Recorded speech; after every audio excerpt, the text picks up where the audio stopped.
माझ्या सर्व बंधू भगिनींनो, आज मी आपल्या समोर रमाई साकार करण्याचा प्रयत्न करीत आहे. या महामातेचं मी देणं राखते. तिचा ऋण फेडण्याचा हा अल्पशा प्रयत्न करीत आहे.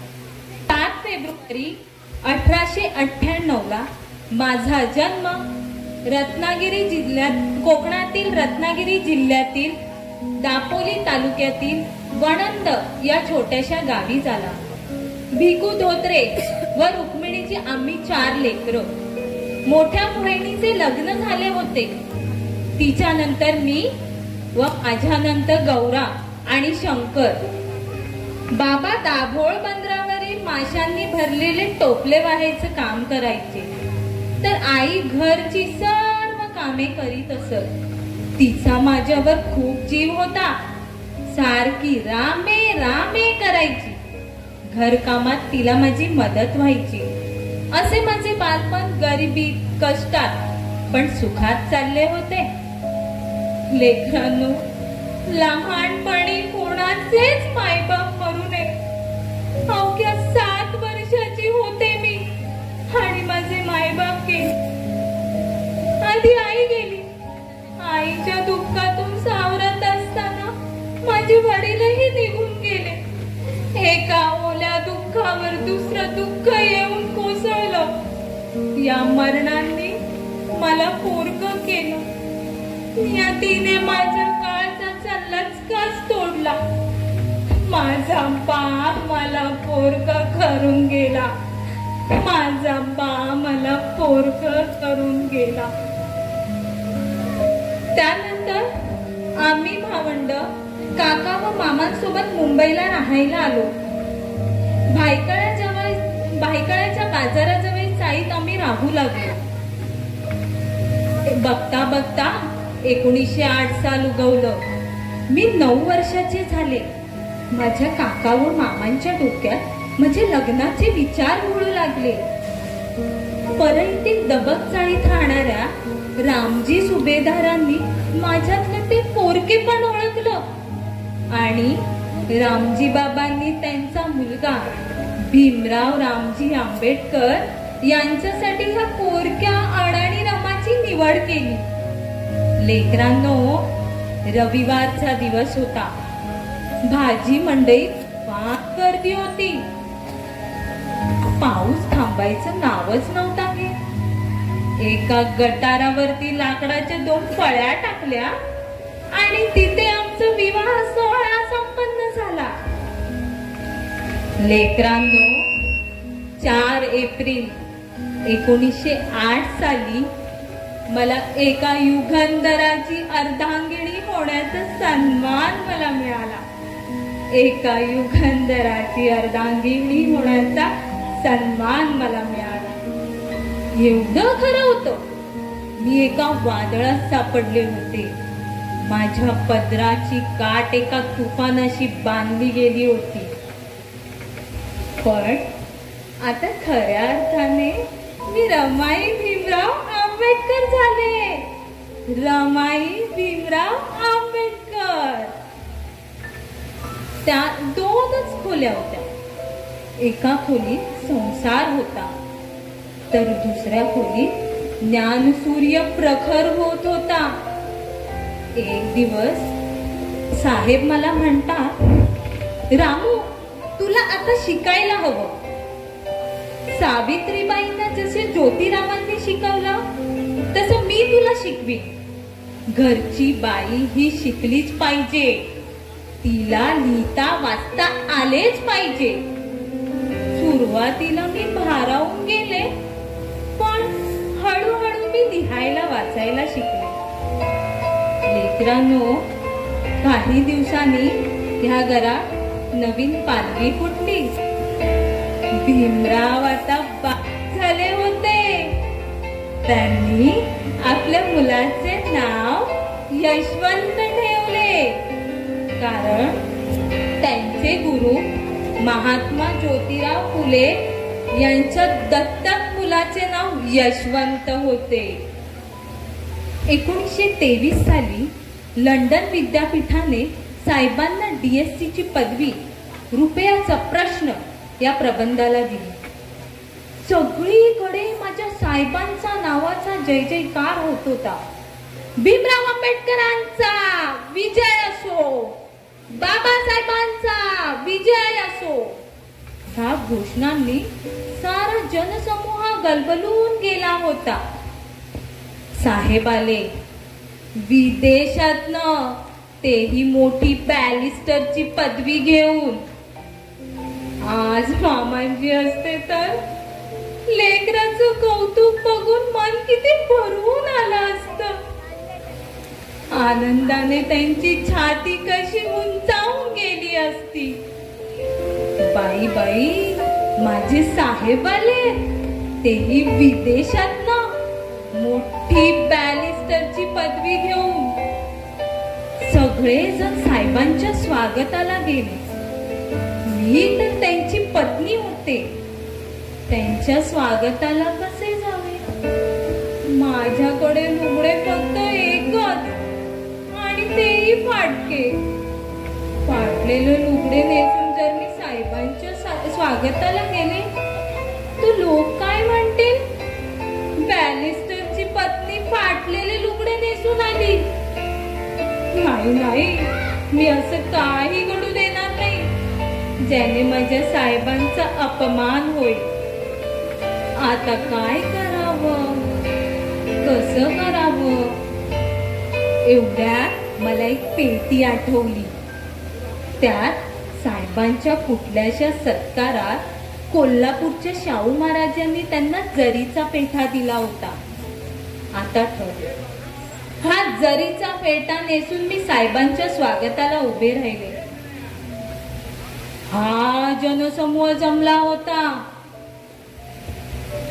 सारे जण साहेबांच्या नावाचा नारा देत. मन कसं भरून आलं. डोळ्यातली आसवं ही थांबतच नव्हती. पण ही आसवं आनंदाची, अभिमानाची होती. मी एका आडोशाला शांत उभी होते. सारं काही पाहत होते. साहेबांचा चेहऱ्यावरचा आनंद बघत होते. पण लेकरांनो, साहेब म्हणजे उडत्या पाखराची पंख मोजणारा माणूस. ओठांवर शब्द येण्याआधीच अर्थ लक्षात घेणारा ज्ञापुरुष. एवढ्या गर्दीतून पण साहेबांनी त्या रामूला हरलं. भर गर्दीत साहेबांची नजर त्यांच्या रामूवर पडली. आणि लेकरांनो, भर गर्दीत साहेबांचे डोळे पाणावले. लेकरांनो, बॅरिस्टर रामूसाठी हळवे झाले. बॅरिस्टर रामूसाठी हळवे झाले. त्यानंतर साहेब विदेशात निघाले. त्याच दरम्यान आमचा मुलगा गंगाधर हा खूप आजारी पडला. मामांजी नाही साथ द्यायला, आत्याबाई नाही. ह्या डावाला मामाजींची आणि आत्याबाईंची खूप आठवण यायची.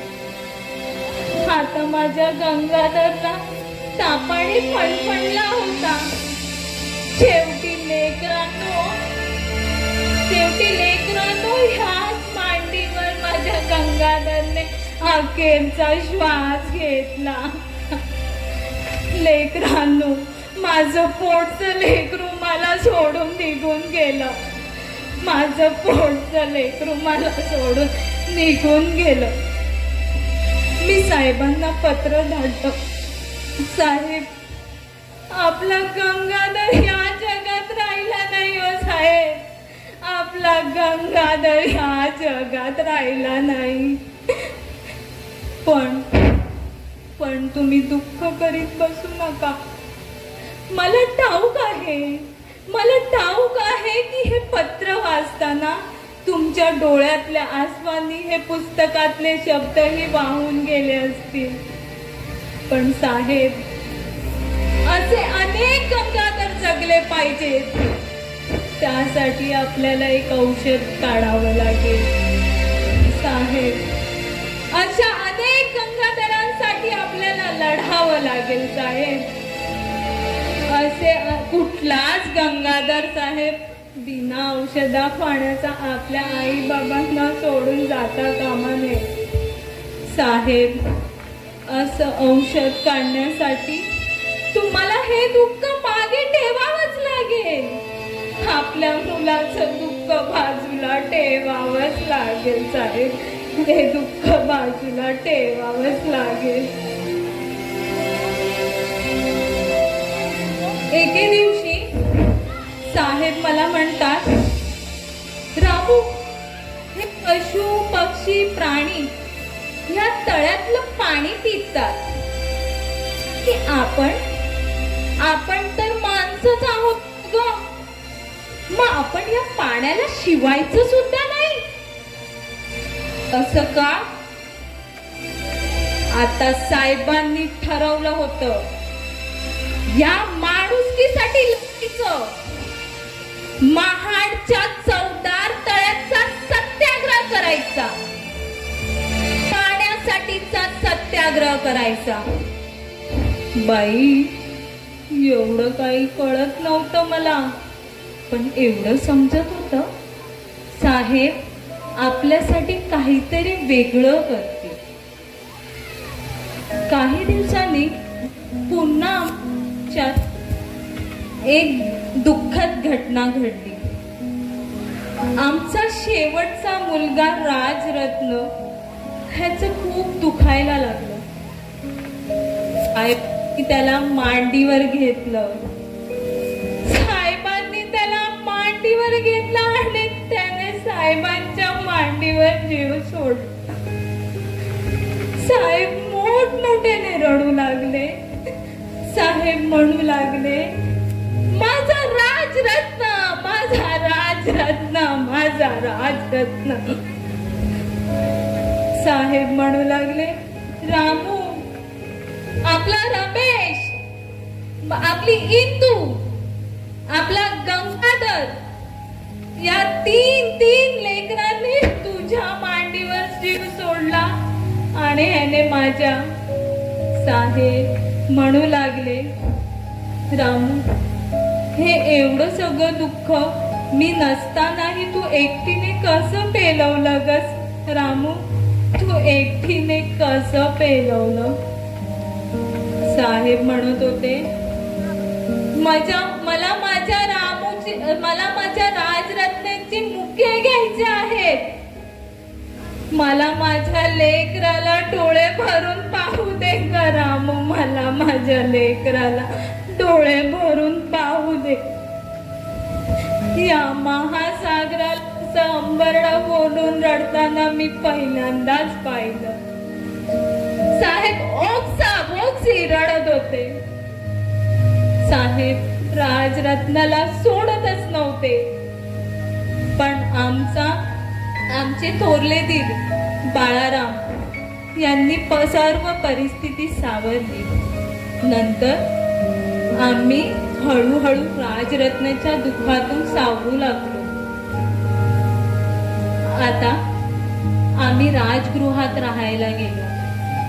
लेकरांनो, आपलं राजगृह. पण या शरीरात माझी तब्येत काही मला साथच देईना. हे शरीर कसं क्षीण झालं होतं. मला ठाऊक होतं की माझी आता शेवटची घटका जवळ आली आहे. आता माझी फक्त एकच अपेक्षा होती, मला भरल्या कपाळाने जायला मिळावे. मला हिरव्या लुगड्यात जाता यावे. हा प्रज्ञा सूर्य एवढ्या वर्षात पहिल्यांदाच माझ्या शेजारी बसले होते. मला असे वाटत होते की दोन गोष्टी साहेबांसोबत बोलाव्यात, पण माझ्या अंगात ताकदच नव्हती. साहेब बोलत होते. साहेब बोलत होते, रामू तू मला अशी सोडून जाऊ नकोस ग रामू, तू मला अशी सोडून जाऊ नकोस, तुला खूप जगायचं आहे, तुला खूप काही बघायचं आहे. साहेबांची आसव वाहत होती. साहेब म्हणू लागले, रामू तू मला अशी एकटं पाडून जाऊ नकोस रामू, तू मला एकटं पाडून जाऊ नकोस. मला खूप साहेबांना सांगावंसं वाटत होतं. साहेब तुम्हाला नेहमी वाटायचं ह्या रामूने खूप दुःख भोगले, ह्या रामूने खूप कष्ट सहन केले, पण तुमच्या संघर्षाची सावली होण्याचा सन्मान मला मिळाला. हा माझ्या जीवनातील सोहळा होता. पण माझ्या या शरीरात ताकदच नव्हती साहेबांसोबत बोलावं. शब्दांनी जणू माझ्याशी अबोलाच धरला होता. वाणीने माझ्याकडे पाठच फिरवली होती. साहेब जोराने रडू लागले. साहेबांच्या डोळ्यातून आसव वाहत होती, पण माझ्या या हातात ताकदच नव्हती ही आसव पुसायला. आता मला माझ्या शरीराचा राग येऊ लागला. मी साहेबांची ओघळणारी आसव पुसायला मी माझा हात वर केला, पण तो आसमानपर्यंत पोहोचलाच नाही. अर्ध्यावर गेला आणि पिकलेलं पान झाडावरून गळून पडावं तसा गळून खाली पडला.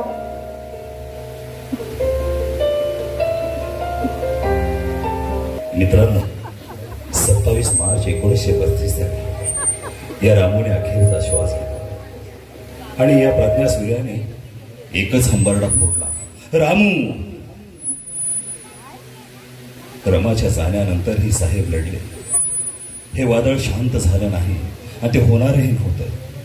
आणि साहेबांना नवा बुद्ध जन्माला घातला, सिद्धार्थ जन्माला घातला. रमाचं दुःख साहेब कवटाळून बसले नाही.